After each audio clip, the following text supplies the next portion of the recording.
Welcome all of you. Always believe more than expected is the vision of VSIT ESAL. As ESAL has started a podcast series of young entrepreneurs who will share their success stories with us, which will help the further young generation entrepreneurs to achieve in their dreams. So here, the ESAL of VSIT comes up with their second podcast series.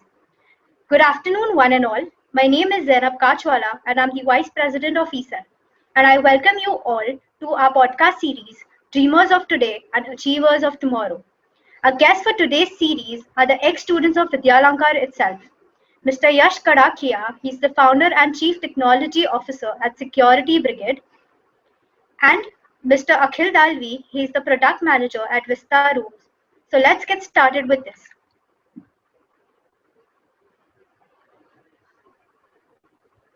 Cool. Thank you, Zainab, for the introduction. Hey, Yash, how are you doing? Yeah, Akhil, I'm doing well. How are you doing?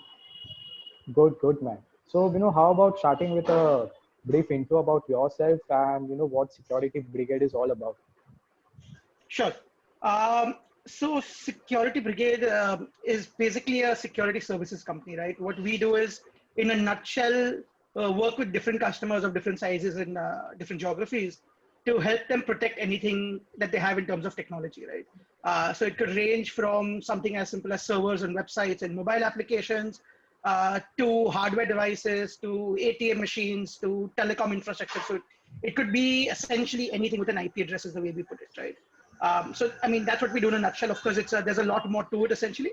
But all of it comes down to just helping them secure themselves from attacks, from anybody trying to break into their infrastructure, and then sort of recommending ways in which they can fix it, how can they address it, and then help them go forward from there. Okay, got it. And could you tell us more about when the company was started and how many years it has been? So the timeline gets a little bit fuzzy in my mind now. It's been a long time. But so Security Brigade officially came around about 2006. So December 2006 is, I think, when the company was officially registered and started, right? And then for about so I'll give you the backstory, right? So basically, before I was at VSIT as well, for about a year I was in the US. Basically because my family got a green card at that point of time, and as part of that, I essentially moved there for a little bit. And the idea was I was trying to basically generate income to pay for my living expenses, right? So I didn't want to pay for rent and stuff like that. So I was already into like programming and stuff before that. So I started just a freelance sort of company online, used that to start doing software projects and things in the US and selling software in the US, and use that to basically generate some income that I would use to pay for my rent and stuff, right? As part of that, as that evolved, since I was already into security or hacking essentially, I kind of realized that, hey, there's potential here, and there's more opportunity in security than there will be in general technology. So which is why then I started taking on freelance projects. And then as that scaled up, essentially it became Security Brigade. So I moved back to India at some point in that process, and then started Security Brigade as an official company there. And then started going from there and started snowball from there. So yeah, about 2006 is when we formalized it and realized that this is something I want to do more long term. Okay, so it's been a very long time. And we came across one of your SaaS products as well, which is ShadowMap. I believe that Yes. is another product which you guys have. Could you tell us more about it? And preferably in layman terms, which even our audiences, Yeah. which are mostly college-going students, could understand. Sure. So ShadowMap's a really interesting space, right? So it essentially came out of customer problems. So what happened is we work with a lot of startups, right? And as we were doing security for these startups, or Make My Trips and all of those sort of guys, we realized that they all had a very common problem point, right? They were growing really quickly. So whether it was acquiring companies, whether it was, spinning up new things onto the cloud. Sorry. So they were sort of growing at a really fast pace, right? And the struggle is when you're growing at a really fast pace, security has to keep up, right? And that sort of becomes a cat and mouse game where IT or infra is constantly pushing new things out. Security is trying to slow them down to say, hey, let us look at it, let us validate it before it goes out. And that sort of becomes the chase that's happening, right? So a couple of those customers came to us and said, hey, is there something you can do to help us sort of make sense of the chaos in terms of what's going on, right? So that's where ShadowMap came from. We literally, I mean, the idea was never to make a company out of ShadowMap or never to make an independent product. We literally thought, hey, a customer has a problem. Let's try to solve that problem. See if we can write some code, some scripts to help them, right? So nights and weekends, literally, we sat down. So me and one of our other lead devs who's still with us, we sat down and we started writing code essentially to try. The basic idea was, how do we scan the whole of the internet and find everything that relates to any particular customer, right? How do we find everything that Make My Trip or somebody else has on the internet? So whether it's servers, whether it's cloud, whether it's SaaS, whether it's website, whatever it might be, and bring it into a single view, right? So that from the security perspective, they can then say, okay, this is what we have today. These things we knew about, they're already protected. These other things the team must have put out in the last couple of days and we don't know about them yet. So let us sort of put controls and secure it essentially. So the whole premise behind ShadowMap was visibility, right? The basic idea is you can't protect what you don't know. And in a lot of the tech companies, that's the biggest challenge, right? The rate of change is so high, especially with AWS and things coming in, right? That, so the example I give a lot of people for ShadowMap is in the traditional sector, right? Back in the day, all companies had a data center, right? They had their own little data center in office, and the security guys would hold the keys to the data center, right? So anytime somebody wanted to put a new server inside or a new website inside or anything of that sort, they would typically have to go to security and be like, hey, we need the keys, let us put something inside, right? With the cloud, that dynamic has changed. People put things live just directly by connecting to the AWS or wherever it is, send it online. And then the security guys have to chase them and say, hey, what did you put online? Please tell us so we can secure it. So that role reversal is what ShadowMap's trying to address.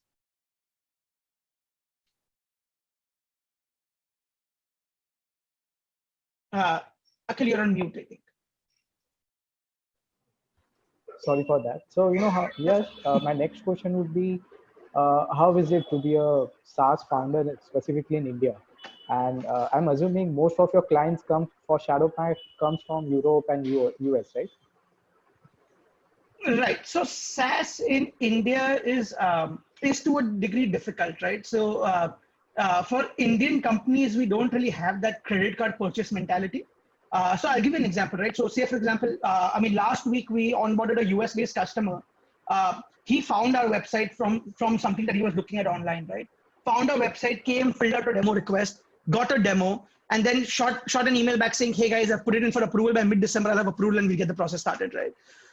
So, that credit card culture essentially isn't there in India. So in India, it's a different approach, right? Where somebody will put in they'll put in a POC request, they'll then talk to 3 different vendors, do an evaluation, then maybe do an RFP or a tender or something else, then go through a procurement process, and then your order comes in a year later, right? So that, that's definitely a challenge for SaaS, and especially for us because we're enterprise SaaS, right? We're selling at a very high price points compared to a Dropbox or something of that sort, right? Obviously, which is not really a challenge. So in that space, it is difficult because customers are used to more buying boxes than buying a subscription. But I think in the last year or so, it's become much easier. A lot of people have adopted AWS or Google Suite and all of those things. So they're getting more used to the idea of SaaS subscription services, I think now, and that's making our sales process a lot easier now.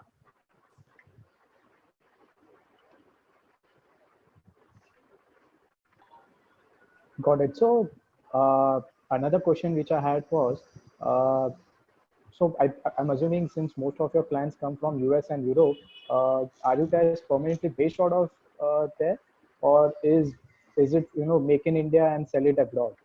How is it? So yeah, for Security Brigade, our team is entirely based in India.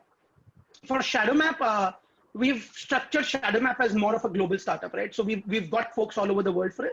And because the difference is with a services company, people are your product, right? You're essentially selling time when it comes to Security Brigade, right? I have X amount of people available, I have Y amount of time available, and I have to sell those services in that time, right? For ShadowMap, it's a much smaller company because we just need people to build a product, right? Then we can sell any number of licenses on top of that. So ShadowMap, we focused as more of a global entity. Because our customer base so far is largely in Europe, right? So even though in India we have a fair amount of customers, Europe is still about 80% of our overall revenue that comes in for ShadowMap right now. So because of that, we've focused in that region a lot. We're actually setting ShadowMap up as an independent company in London in the next 6 months or so. So I think it was supposed to happen in August, but because of COVID, things got delayed. And once that happens, I will be moving out to London as well for some time. We'll be hiring more locally as well across Europe as well. So that's sort of the plan for Shadowmap. But the security brigade will obviously continue in India as is, with hopefully sales coming from all over the world like we do right now. So that's currently where we're at. And the US market is something we've entered in the last couple of months now. So we've just started in the US. And that's going pretty well as well. So we'll see how that pans out. But typically speaking, so the idea, since we started, right, since literally 2007 or 2008, our idea was always, let's focus on technology, right? Let's not focus on sales and let's not focus on all of those areas, right? Because it's not something I'm good at, was the idea, right?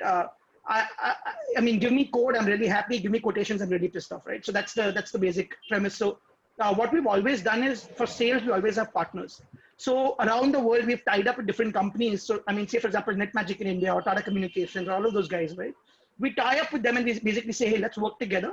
You already have customers. You can sell our services and products through those channels, and we'll deliver all the technical work, right? So we'll do what we're good at, you do what you're good at, and the customer hopefully gets the best experience as a result of that. So that's been a key to us being able to expand all over the world without really needing offices or teams across the world as well. Got it. But despite having affiliates as your partner, you still might have a sales team, right? Which is based out of India and which actively chase all the leads which you receive. Yes. So, I mean, for the last 3 or 4 years at least, so we've had a sales team for at least 7 or 8 years now. I think we've had an in-house sales team that's been growing. But in the last 4 or so years, we've really focused on incoming business. So we focused a lot on SEO, on websites, on digital marketing, on ad campaigns, things of that nature, right? And today, a significant amount of our business comes from those channels, which has been great for us. So because of that, the sales team is growing pretty quickly in-house as well. Because even though we focus on doing business through partners and things, either through word of mouth, either through our digital marketing campaigns and things, business starts coming in through our website and leads. And then that's what the sales team takes up and takes to completion. So even there, we try to give business to partners sometimes. So what happens is a to and fro thing, right? Somebody like a NetMagic who's selling data center and 20 other services might be able to make a lot more money out of the customer than us who are just selling security, right? So sometimes we'll refer customers back to our partners as well. So we're really trying to enable our partners to make more money because that motivates them to sell for us more as well at the same time. Got it. And how huge is your team? And are you the lone founder at Security Brigade? We are close to about, Security Brigade is close to about 70, 80 people now. So we've, all of them were in Mumbai before this. Now they've sort of gone all over the place because we've moved to a complete work from home model. So we went to work from home in March. Around July, we took a decision to go complete work from home. And so everybody's moved out and everyone's pretty happy with that. So from a founding perspective, I am the lone founder. We have Chintan, who was also with me in Vidyalankar, and another lead developer who's been with us for about 7-8 years, at least 7-8 years now. So both of them have equity in the company as well, sweat equity essentially, because they've essentially been as good as founders for the journey, right? They've been with us. Chintan's been with us for at least 10 years, I think. Now I can't remember the exact timeline. And Amar has been with us for at least 7, 8, 9 years now. And they've essentially helped grow the business and run the day-to-day of a lot of things as well. So I essentially look at them as co-founders, more or less. Okay, got it. And could you tell us? I know for a fact that Chintan has been with you right from the start. Could you tell us more about how difficult was it to convince him to give up a cushy job and join a early stage company back then in 2006 when startups were not even as as good a career option as those are now? So it's a funny story, right? So again, I don't know if you know this, but I essentially still don't have a degree, right, from VSIT. I still have a KT pending in SQL, I think, if I remember right. I'm not 100% sure. So Chintan also has a couple of KTs and doesn't have a degree, right? So at this point of time, right after college, right? Chintan is all my best friends, right? So we were obviously all a group of friends together, And since he didn't have a degree, in my case, I already had the business going and it didn't really matter for me as much. I actually missed my SQL exam, I think, because I had a really important customer pitch in Pune, if I remember right, and therefore I could not attend that last exam. But in Chintan's case, he essentially had a couple of KTs left, right? So the idea was, so I said, look, it's never a good idea to work with friends, right? So what I told him was, hey, why don't you come on board? You can essentially learn security with me, learn how it all works or whatever, get qualified, and then go apply for a job somewhere else and start working with somebody, right? It become a good career prospect for you was the idea. So that's essentially what we did. So he came on board, and this is when we were working out of my house, I think, right before we had got our first office. So around 2008, I think. And so he started coming to my house every day. Him and a couple of other people, we were all working out of my room at that point. And he started learning and learned a whole bunch of stuff in security. And then, fortunately or unfortunately, just never did the part where he had to leave and go find a job somewhere else. So, and it's worked out well for us. So a lot of people are very surprised that we're friends, and we're really good friends, right? So we meet pretty much, I mean, at least pre-COVID, at least 2 or 3 times a week, we used to meet just casually, socially and stuff. So we're still pretty close friends, and people are always surprised that we work together. But I think somehow it's worked for us, right? It's strange. I definitely wouldn't recommend anybody work with their friends because it's probably a recipe for a disaster. But in this particular case, it somehow worked very well for us. And I think that trust is also a key part, right? So I think, so again, just to add more context, right? So Chintan's role now is basically to run the entire India business, right? So he runs all the security brigades. India operations are entirely up to him, right? He looks after the tech part, he looks after the sales operations, he looks after pretty much all aspects of it. While I'm focusing more on Shadowmap and the global growth that we're targeting now, right? And so I think a part of that is also that there's a complete blind trust there, right? I mean, up until yesterday, Chintan had my digital signature for the last 6 months, and he would be able to sign documents for me, right? So that blind trust, I think, is something that has been critical for us, where whether it's tough decisions, tough times, and to have somebody you completely trust to be able to talk to and bounce ideas off of, or being able to assign so much responsibility to somebody, it's made that process a lot easier, which has been great for us at least. Got it. Quite interesting to know that you still have a KT left. So any plans to clear it anytime soon, or would it be the same going ahead as well? No, so I think that window of opportunity went away. So there was only a limited number of years where I think you can clear it. And I was supposed to go clear that last exam, and then that's when the meeting came up and I had to make a choice. And unfortunately, I figured lots of the great founders in the world don't have degrees. So I figured this is my opportunity. Maybe commit to it, don't get the degree and see what happens. So that's what we've gone for, Yeah. Okay, and did the client convert? The one for whom you missed out the last exam? They did. So they converted, and they were, at least at that point of time, one of our largest clients. So it was definitely a really good opportunity for us. Got it. So, coming back to your clientele list, could you tell us more about, how does the list looks like? Do you deal moreover with public companies, or do you also have startups in your portfolio with whom you engage on a regular basis, or growing companies for that matter? Yeah, so we work across the board, right? So I don't think we have any one particular type of companies.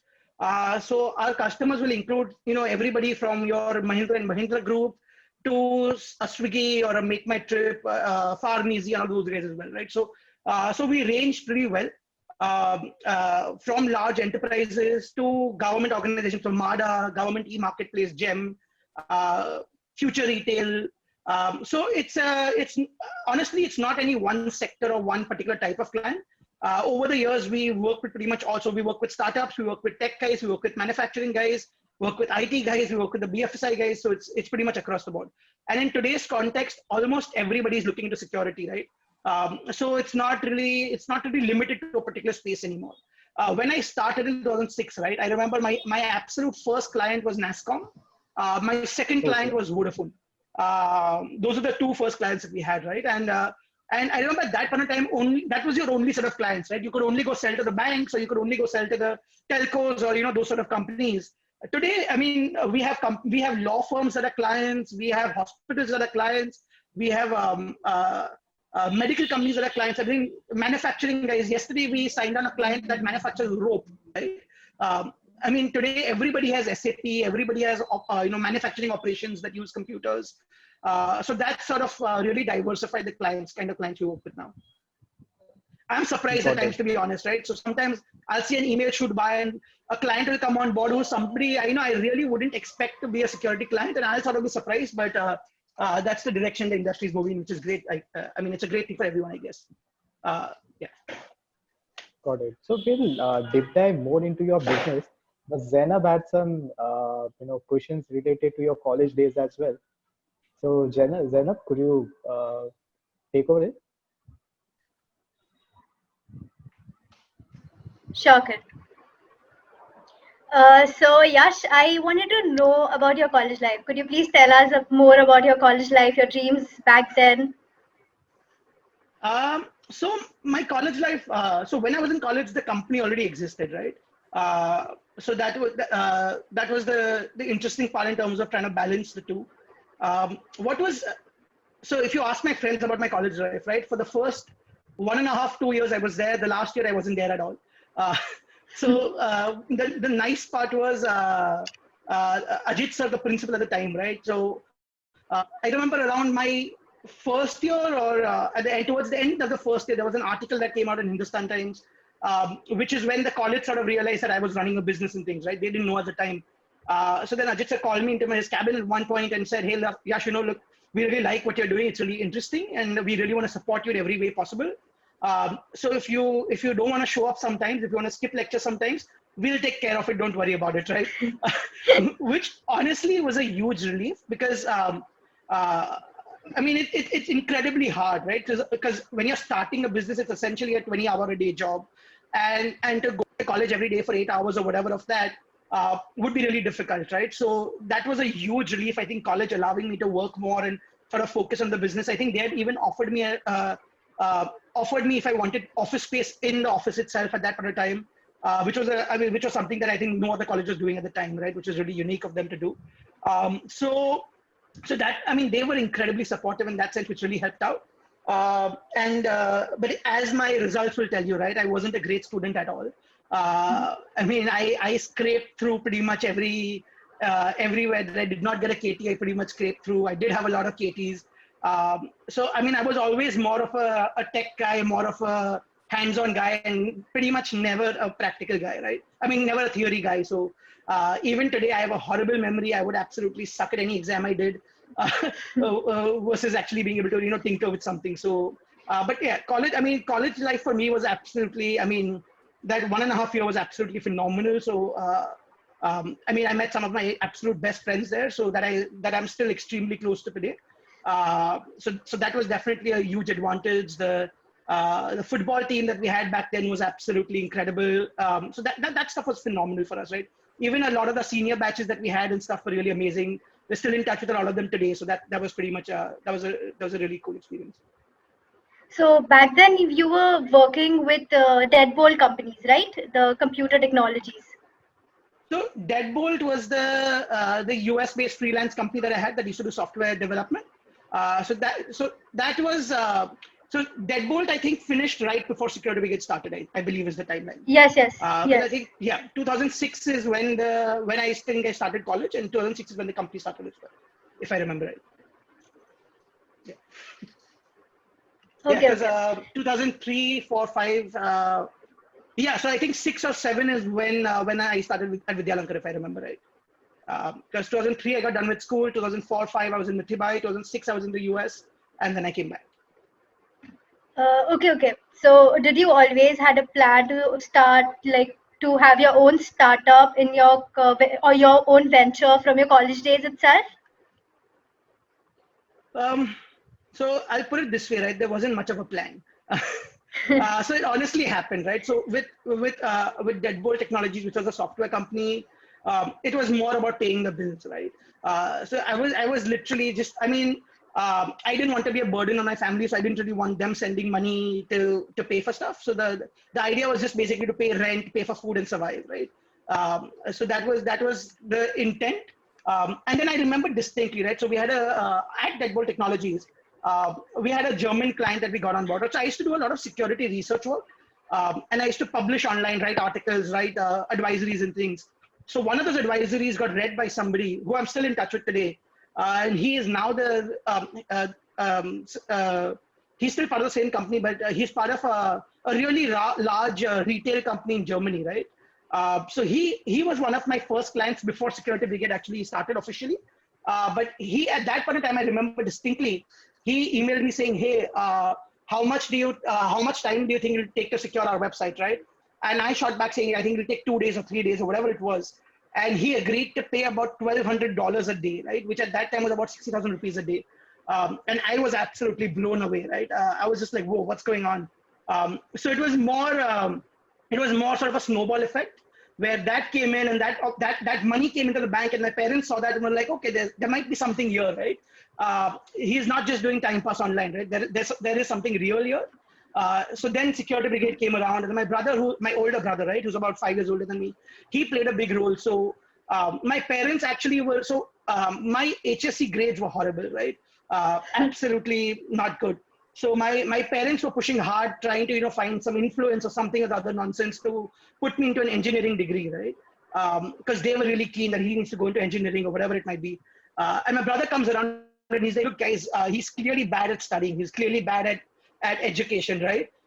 If you absolutely want to get him a college degree, let him go and take something that he naturally gets, right? Don't push him into something that he is not able to do, and let him focus on his work to some degree, right? Because clearly that's going to be the future for him. That's the opportunity for him, right?" So that's how it was when my brother and my family came together and said, "Okay, we understand what you're trying to do and we're willing to give it a shot," is what sort of created that opportunity for me to try and grow into my own business, right? But it was never a plan, to be honest. I remember talking to a friend about this a few years ago, right? So when we started out, my whole thought process was, look, what does an average engineer make in terms of a salary, right? So say, for example, 2 or 3 lakh rupees at the time was the average salary that TCS or Infosys or somebody gave you, right? Which unfortunately is about the same now. So I basically thought to myself, if I could somehow make that much amount of money, I am doing okay, right? Best case scenario, the company doesn't work and I've still made as much money as I would otherwise. Worst case scenario, and then best case scenario, I can actually make more money and build something for myself, right? So that was always my target. As long as I would hit the 2 or 3 lakh rupee goal, I was like, I'm fine. Like I'll be okay. This is not a bad gamble for me. So that's something that was really helpful. And also starting Security Brigade, right? It cost nothing. It was basically the cost of a laptop, the cost of an internet connection, and the cost of just a phone line, right? So there wasn't an inherent cost investment needed, which made things a lot easier to go into it.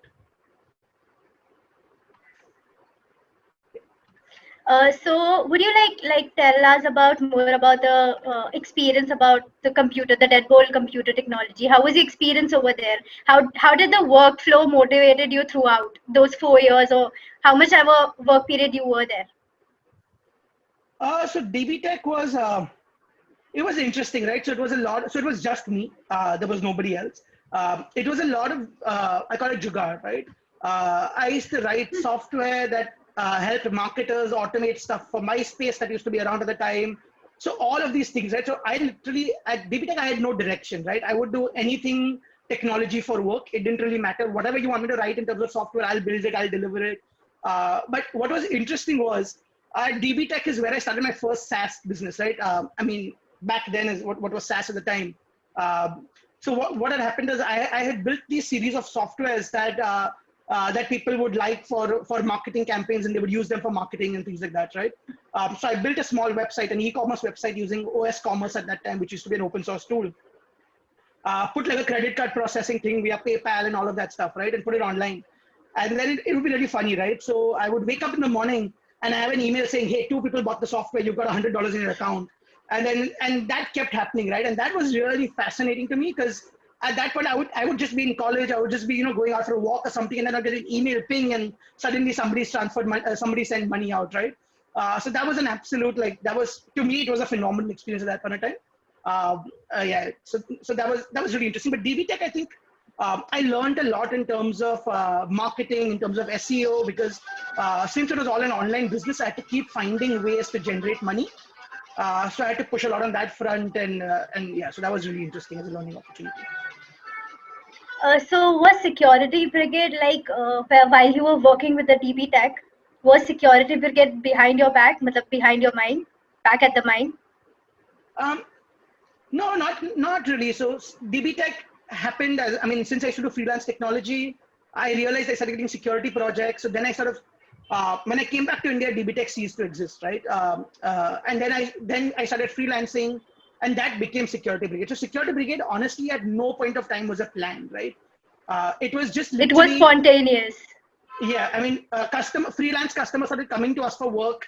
And at some point, the work got enough. And one of my clients messaged me saying, hey, why don't you start a company? Like, it's probably easier for us to give you work than as an individual. So then I spent the next month brainstorming on names, came up with Security Brigade, made a small website or whatever, and then went live with that. So that's pretty much how it happened. And it more or less snowballed, I think, and also I think the other key aspect was because I was still in college at the time, right? There wasn't really pressure on me. It wasn't like I had to support a family. It wasn't like I had to, I had to make a certain amount of money or something of that sort, right? It was as good as just, a hobby, right? I was just running it on the side, and then it grew from there, and it started growing much faster than I anticipated. We started hiring people, and it sort of went from there. So it was, I'll call it a happy accident, if anything, but definitely no plans there. Same with ShadowMap as well, right? So again, with ShadowMap as well, was a happy accident. We never considered it to be a company. We just built something we thought customers will like, and at some point realized that, hey, people are going to pay money for this, and it went from there. Yeah. Got it. So Yash, in 2020, Security Brigade and ShadowMax looks like a more sorted business. But how were those early days? Could you share us a couple of your early learnings in terms of how did you go about hiring, how did you go about operations, people management and everything related to it? Yeah. So I'll often tell people, right? Security Brigade, every mistake that can be made, I have made it, 100%, right? So a lot of what we've done has been experimental, right? We tried a lot of things. We tried to reinvent the wheel on a lot of things. But it's been good for us because we've learned a lot of lessons, right? So ugly days is in, fortunately for us, financially, we've never had ugly days. We've never had a point where, we were low on cash flow and were struggling and that sort of thing, right? We've always had a good flow of customers and a good volume of work, and we've done pretty okay that way. The struggles that we have had, in our early days, we struggled with retaining people to some degree. Because security is a competitive space, right?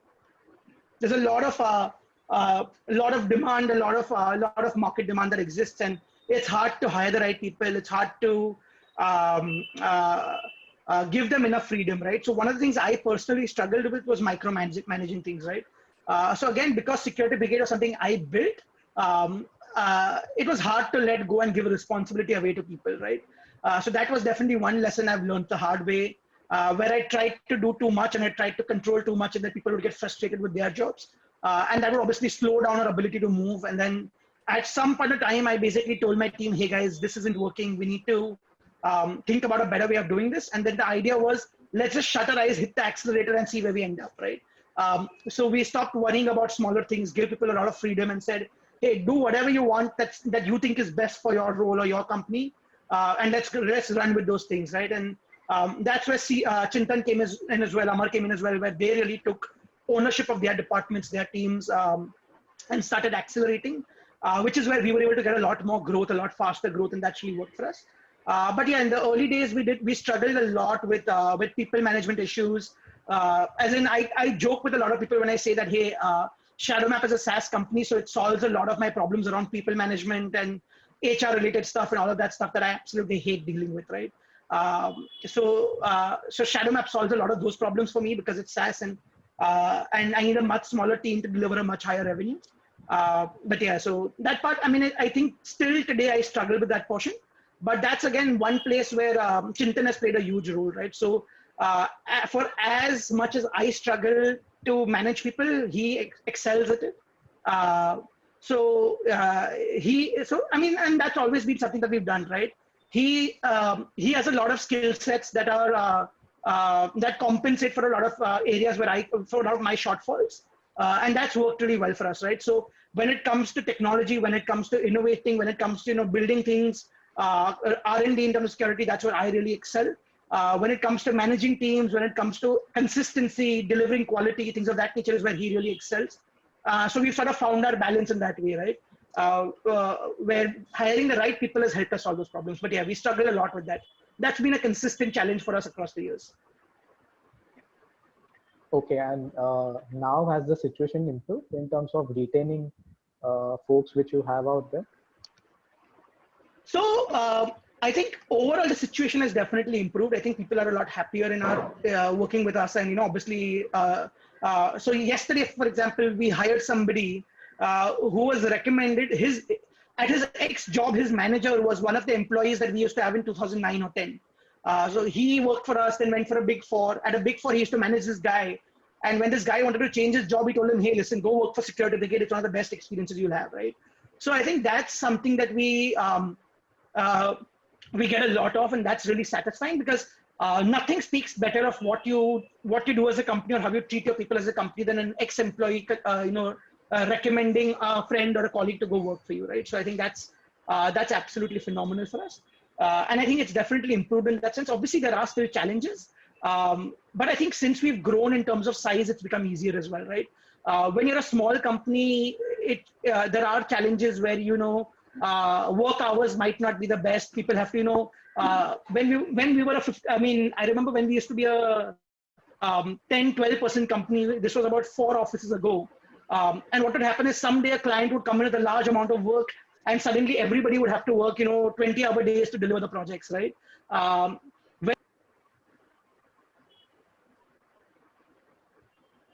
Right? 150 square feet little Matchbox office that we had. And I remember we used to work from 9 a.m. to 11 p.m. every single day, right? And compared to now, where we try to have a very strict 10 to 6 or 10 to 7 sort of work day, we push really hard for a work-life balance and things. So I think scale allows you to take a little bit of a backseat and make things easier for employees, which is, I think, been really beneficial for us. Got it. And how has COVID impacted your industry? And could you tell us about how COVID went for Security Brigade as a whole in terms of did the workload increase? Did work-life balance went for a toss, or how did you guys manage it? Yeah. So in terms of adapting to COVID, it was not really a challenge for us because we've always built a very scalable infra in terms of what we do, right? So we have complete internal virtual clouds. Everybody has VPN, so we have all these things available that were. It was really easy for people to just go home and get to work and not really have a challenge. So we went to work from home about 2 weeks before the lockdown started in Bombay, right? So that was really useful for us, where we were able to do that. So that was it wasn't really difficult. We had to adapt some of the ways in which we work, the way we communicate and things, and that took a little bit of time, and we got that done. The industry as a whole, I think, benefited from COVID, to be honest. So even though for a month or two, there was a little bit of a drop in sales, right? Because customers were in an uncertain situation and weren't really spending money.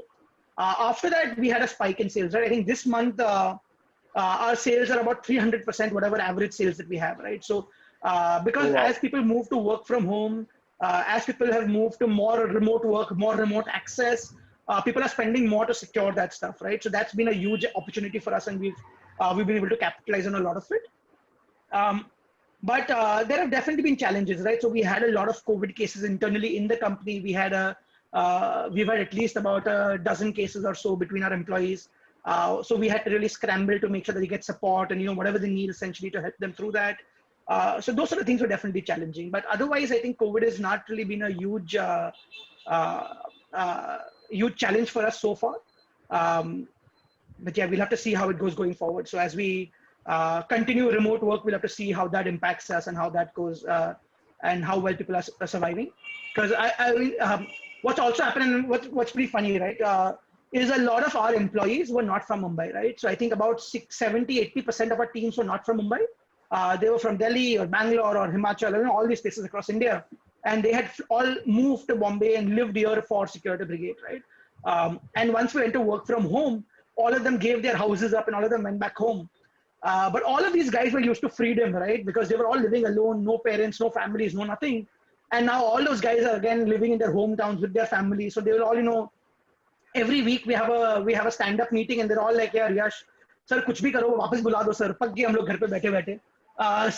So we'll have to see how work from home goes from that perspective, how long these guys survive. But they have floated an internal plan to buy a villa in Goa and have people just go and live there whenever they want to. So we're exploring that option. But yeah, so a lot of them are exhausted with that. So we'll have to see how that goes. But other than that, it's fine. That's awesome.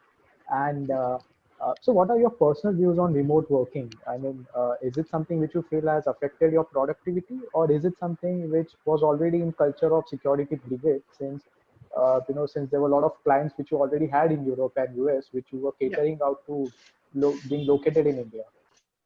So we have never had remote work before, right? So even though our clients were remote, everybody used to always sit every single day out of our office, work out of our office, right? And in 2019, in about September, October 2019, I remember I had a call with all my team leads, and I said, hey guys, I really want to explore the option of moving to work from home, right? Because I think it'll make us much more competitive. Our people will be much more happier because they're not spending, expensive rent in Mumbai and all of these things. So I recommended that, and all my team leads came back and said, Yash, no chance. There's no way we can work from home. It's impossible. It'll hamper our quality of work. It'll hamper our productivity. Everything will go downhill, right? COVID came along, and we were forced to go work from home. And none of the predicted craziness happened, right? Our productivity went up about almost 50 to 60%. So we track numbers, so we have metrics on everything, right? That's how we maintain quality and consistency as a company. And we track the numbers. And second work from home started, our numbers went up 50 to 60% every single month. So people were being significantly more productive. We had pretty much no communication challenges. Everybody was doing great work. Quality really improved, right? The only challenge we had was people working too much. Honestly, because people would, I mean, a lot of the guys who work for us are kids, right? They're really young. They're new in the industry, and they come with a lot of enthusiasm, where they want to work 20 hours a day, and that sort of life, right? And it's kind of funny with Security Brigade, right? It's the other way around. Our employees are always pushing to work longer hours, and we are always pushing back, saying, hey guys, you all need to slow down, because we know how burning out works, right? We know that if you do 20-hour days, you can only do it for 6 months, you can only do it for a year. You're gonna burn out, and you have to have interests outside of work, right? So pretty much at least once a month, we have a town hall or whatever, where we keep reiterating to our people that, hey guys, I mean, for us, since the start, we've always tried to have a culture that if you're working extremely long hours, you're probably doing something wrong, right? Because nobody needs to work 16 hours a day or 20 hours a day to get their work done, right? At that point, you're either doing the work of two people or you're doing something wrong. You're being inefficient, is how I put it, right? So you have to find ways to make sure you work a decently balanced work-life culture, right? I mean, every once in a while, I understand if you have to work long hours, if there's a lot of pressure, or there's some deadline or something. But if you're working long every single day, then you're doing something wrong, is how I put it, right? It's not a healthy environment at that point, right? So we're really keen. So we have a Slack channel where every day when people come into work, they put a message saying, hey, I'm in, this is what I'm going to get done today. And when they finish, they'll put a message saying, hey, I'm done for the day, this is what I finished today, right? And anybody that works long hours will get a message from me or Chintan or the appropriate team lead saying, hey, what's going on? Why are you working long hours, right? Like, you need to cut this out. You need to come back to a decent, sort of work-life balance. But I think now, after 6 months of forcing people to take breaks and take leaves, we've literally had to force. So, I mean, one of our senior guys, right? He I would say is the biggest culprit of this trying to work extra hours and not taking Sundays off and things, right? So literally, it was his birthday 2 days ago, and at Security Brigade, everyone's birthday is a holiday, right? Your birthday is a given holiday for you, paid holiday. So we forced him. He took that holiday. We forced him to take more. He's now gone to Alibag for a weekend trip, right? So we literally forced him, because we're like, you're going to lose your mind if you work like this. You have to take some time off, and it's something we keep pushing to our teams as well. We're really conscious about it. Yeah. But other than that, honestly, work from home has been phenomenal for us. Can't complain. Okay, sure. And that brings to my next question. which is you always have been bootstrapped, right? You never felt any need to raise any external funds at any given point of time. Yeah. So yeah, we've never raised money. Because for security brigade, we never really needed to raise money because we were very profitable from the first year, right? So we essentially got projects, and initially we had no employees, right? In 2006, it was pretty much just me working. So we would get projects, I would deliver those projects. Once we had enough money, we started hiring people, and it went from there, right? So we were always self-funded by our people. For Shadowmap, so far we've raised no money, and Shadowmap is also very profitable on its own. But after we move to London in Shadowmap, we might look at exploring raising money there for Shadowmap alone to sort of help accelerate the growth and to sort of create more of a rocket ship setting there. So we might do that with Shadowmap after we move to London and set up the new business and things. Because it's a SaaS product, it makes more sense to raise money there versus a services company. Okay, got it. Could you tell us more about your competitors and competitive landscape which you have for Shadowmap in US and UK or entire Europe for that matter? So Shadowmap, there's only a handful of competitors globally, right? So I think globally, I would say there are three or four companies that are competitors to us. So there's one company out of Bangalore, there's one out of London, one out of the US. I think that's pretty much it in terms of competition for us right now. So it's a very new space. So there aren't really too many established players. So it's and it's a tremendously growing space right now. So it's interesting that way. And I think most of the competitors we know we're really friendly with. We all sort of have conversations, and we're all, because the way we look at it is right now we don't need to fight for market capture, right? Because there's so much business available in that space that we're all growing happily, and we all have to work together to sort of grow the industry and create industry awareness, where people need to know that this is a challenge and they need to address it. Whether they go with one of the competitors or else doesn't matter, right? Because there's enough business to go around for everybody on that front. Yeah. On Security Brigade, it's a different story though. So I think in India alone, there are probably 100 companies that we compete with. So it used to be a lot easier back in the day. Now it's a lot harder because in India we always have a price mentality, right? Nobody cares about quality of work. Whatever is cheapest, please give it to me. So that's a huge challenge in security, because a lot of times people want L1 vendors, they want the cheapest vendors, and it's really hard to deliver quality work if you're going to sort of reduce the prices. So that's a challenge which we deal with every day. But at the same time, we've always felt that there are enough customers available who want real quality work that we can work with, as opposed to trying to capture every customer in the market. Got it. And what has been the best experience of yours, or I would rather frame it in a way that which client did you most enjoy working with? We heard about Paytm Mall data security breach sometime back, and previously with Zomato, that is something which has happened with Zomato as well. Could you tell us about that one case which you really feel proud about, and something which you might have prevented from happening? So in security, that's the bad part, right? Nobody tells you when you prevent something. So what happens is you can help secure a customer and a hack won't happen, and there's no way to know it didn't happen. But you mess up one time and the customer gets hacked, and it's your neck on the line, right? So that's always a challenge with security. But I think for me, I would we've worked with a lot of really good customers, right? So Swiggy, for example, is a customer I really enjoy working with. Because they always push the envelope, right? They're always cutting edge in terms of technology. They're always looking to move fast. And as a result, they force us to constantly adapt and learn and grow and deliver better, right? But one of the customers I think that's been most influential for us, I would say, is MakeMyTrip, right? So MakeMyTrip became one of our first largest clients in 2008 or 2009, is when they came on board for us. And they were a customer for us for so many years after, right? They've been on for, almost this whole period. What happens is with that sort of customer, right? We call them a design partner, right? They're no longer a customer. They're actually helping us grow and evolve and better ourselves as a company, right? So they were that kind of customer. So obviously financially, they were massively rewarding to us and allowed us a lot of freedom and growth and things of that nature. But also with the kind of work they gave us, the kind of freedom they gave us, the kind of opportunity they gave us to really ingrain ourselves into their company. It had been phenomenal for us, right? So I can say without a doubt in my mind that Without customers like MakeMyTrip at that point of time in our early days, Security Brigade wouldn't have been what it is today, right? The kind of lessons we learned, the kind of things we learned, the kind of work we got to do has sort of framed the sort of culture we have today, right? And that's been phenomenal. And MakeMyTrip is really great from that perspective, but also because they were the kind of customer who would always call us out on our bullshit, right?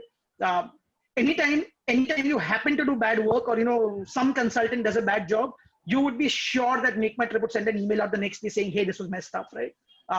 So it was that kind of customer that keeps you on your toes, right? And that sort of customer that keeps you on your toes forces you to build processes and systems that can be as close to foolproof as possible, right? So that genuinely, I would say, was one of those clients that really pushed us to be what we are today in all aspects, right? So that was definitely one customer, I would say. But yeah, so there's, in terms of any particular incident, I'm trying to think. I'm just, I wouldn't say any particular incident per se, because I mean, honestly, we go in and we try to secure that customer as best as we can, right? There is no real way to know what attacks happen or what happens after that is something we don't really come to know. But yeah, we've had a lot of opportunities to do really good work, and that's been really exciting. So, and also it's sometimes the kind of work we're doing, right? So we get to work with government customers that are, running nuclear power plants and things of that nature, or we get to work with banks on their absolute core banking systems, SWIFT systems and things. And that sort of work is really interesting because you look at it from a national security standpoint, right? Yeah, so that's the kind of stuff that we really take pride in doing as well. And it's also really exciting when the team takes it up. Got it. Those were really insightful. But, in the interest of time, we will quickly hop on to rapid fire round. And, the first question which I have is, if you could, if you have been given a chance to pick up brain of one person for 24 hours, who would it be? I mean, you can ask him anything for that matter. So I would always say Steve Wozniak, the other Apple co-founder. I mean, yeah, I find him to be an absolutely fascinating technology mind. If you follow him at all and you read his books, so he is definitely somebody I would pick his mind for sure. Quickly, which are 3 books you might suggest all the students out there, or budding entrepreneurs out there, or even one book for that matter? Yeah. So this is a book I read very early on, right? It's called Differentiate or Die. I can't remember who it's by, to be honest. It's been a while since I've read it, but it's a book I've read 3 or 4 times. It's basically about how do you market yourself, how do you position yourself, how do you differentiate yourself, right? And I think not just as an entrepreneur, but every individual, right? This is something I keep telling my teams as well. When you do something good, right, make sure to talk about it, make sure to tell people about it, right? If you do good work and don't talk about it, it does no good to you, right? Your manager doesn't know about it, your boss doesn't know about it, I don't know about it. So you have to constantly keep marketing yourself, and Differentiate or Die is basically about that, right? How do you create a USP? How do you really position yourself in a way where you're better than everybody else, right? And that's absolutely, whether it's a resume, whether it's a job you're applying for, whether it's the work you're doing inside the company, or whether it's a startup or something you're doing, right? It's absolutely critical. Okay, Yash, beside your company, what is the one thing which you are obsessed with right now? Obsessed with right now? I can't think of anything in particular, honestly. So at least in the last year with lockdown, there has been there hasn't been much else going on. Let me think.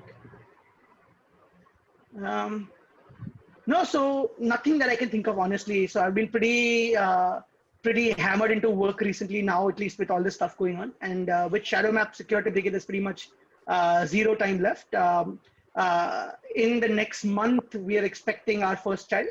So that's going to be taking a lot of focus away potentially. So right now we're just trying to keep up and, get as much done as I can, because I'm expecting the next couple of months to be very distracted. And a lot of my obsession going in different directions at that point, I'm assuming. No, but otherwise, I think pre-COVID, at least, I was definitely obsessed with traveling. So I think, I mean, my wife and I have been constantly traveling, and also because Security Brigade can essentially operate wherever I'm in the world, right? That was one of the advantages, right? So I think In the last 5 years, since we got married, we traveled pretty much all over the world constantly. I had a rule that I had to take a holiday at least once a month, no matter what. Even though I would be working half the holiday, right? At least it would be somewhere nice and somewhere comfortable. So I was definitely obsessed with travel. So that's definitely been something that I would absolutely love. Okay, I haven't okay, got to Yash. do any of that in the last year, so that's been terrible. Yeah. Okay. A piece of advice which sounded good when you heard it, but it turned out extremely terrible. Any advice?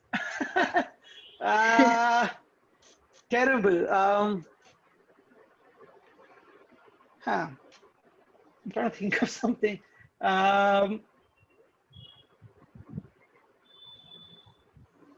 So one advice I get constantly, right, from a lot of people over the years, right, is people look at the business and go, hey, why don't you start doing more things, right? Why don't you diversify? Why don't you start selling firewalls and doing X, Y, and Z, right? And that's something that initially we did try it back in 2006, 7, 8. We did try it, and then we said no. Let's really focus on what we're good at, right? So and then since then the idea has always been if we can't be the absolute best at doing it, don't bother doing it, right? So that was something that a lot of people have told me over the years. Somebody told me this, I think, last week as well, where somebody suggested, hey, why don't you start 3 new things as part of the company? But we've tried it. It's not worked well, and we've learned our lesson where we only really need to do things that we're amazing at, and that's about it. So that's definitely one thing I've got a lot of times. Yeah. Got it. One last question which we have is, one app which you can tell us about with which you are obsessed with, probably after lockdown. After lockdown, Swiggy, I would say, is definitely one app that I'm constantly using. No, so in the last 2 weeks, I think my wife and I have been obsessed with the Google Pay app, right? I don't know if you all have seen the Google India game that's been launched. I think my wife has got pretty hooked and she's obsessed with it. I am absolutely obsessed from a marketing standpoint, right? I think it's a beyond genius marketing move that they have done. And I'm just literally looking at it every day in awe of the different, different ways in which they're creating transactions and things. But otherwise, we've been using a lot of the game apps, right? So say, for example, Among Us, playing with friends and things. So there's Among Us. There was a couple of others I can't remember right now offhand that we used to use a lot to play games with friends over Zoom or whatever, which has been really good. So that's been incredible in terms of staying connected with people, right? So we have, at least in the start of the lockdown, we used to have weekly calls with pretty much all our friends and stuff. So that was, so Among Us has been a really good one, is what I think.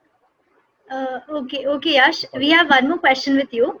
What message would you like to give the students who are starting out their ventures very early from their college days? Sure. So I think when you're in the very early phase, right? I think it's in terms of a message, I would say is basically it's a great opportunity to experiment and try, right?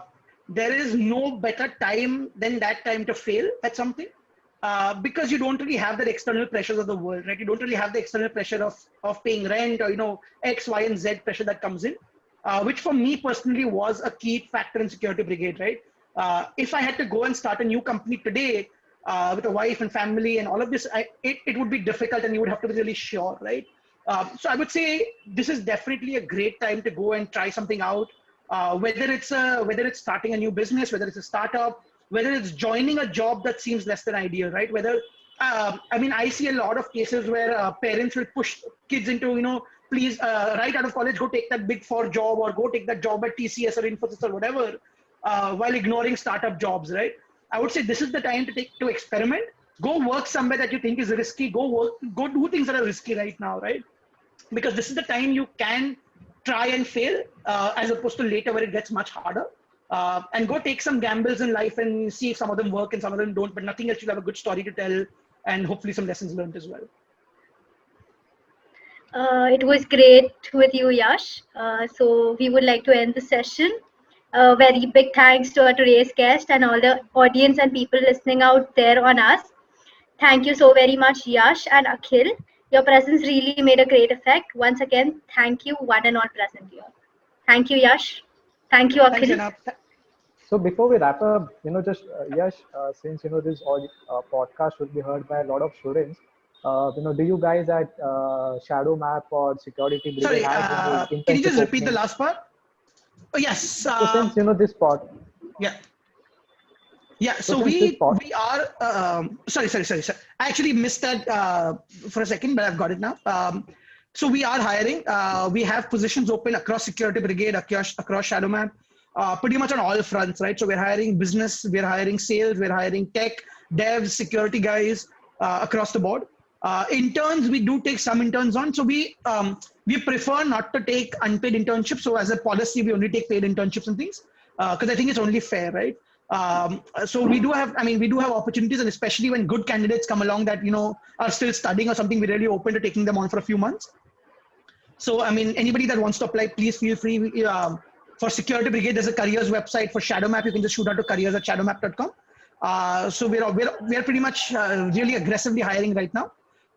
So would love to have people reach out and hopefully get some people on board.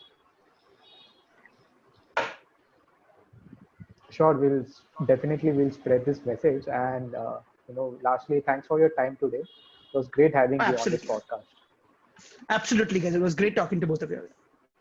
It's good seeing you again, Akhil.